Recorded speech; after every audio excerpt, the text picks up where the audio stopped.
Աբովյան քաղաքի թիվ 10 մանկապարտեզը վերակառուցվում է, շենքը գործում էր դեռևս 1980-ականներից, այսօր արդեն սուբվենցիոն ծրագրով նախատեսվում է ունենալ շատ ավելի ամուր շինություն։ Շենքը բավականին հնամաշ էր, հետևաբար եւ սեյսմոանվտանգությունը, որ ամենակարևոր խնդիրն է, լուծված չէր այս շենքում, ավելի նկուղային հարկում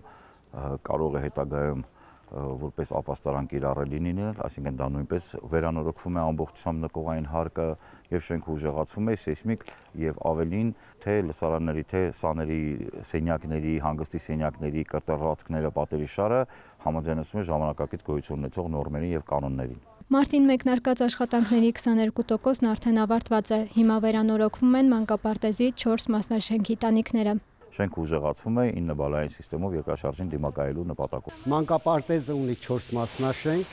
ամեն մի մասնաշենքի կտուրը կառուցվել է 15 օրվա ընթացքում։ Բակ պետք է բարեկարգվի, ամեն մի մասնաշենք ունենալու է իր երեխեքի հանգստյան գոտին դրսում։ Մանկապարտեզը նախկինում նախատեսված է եղել 270 սանի համար։ Վերանորոգումից հետո այն պատրաստ կլինի ընդունել 330 երեխայի։ Պարկետները քանդված, ռեմոնտներ ոչ պատշաճ վիճակով։ Իսկ հիմա շատ ընտիր է, վերանորոգում են զրոյից ամեն ձևի լավ աճելի, մենք էլ ենք պարտանում ուրախանում նայում են։ Ասպասն են երբ պետք է բացի մանկապարտեզ բոլոր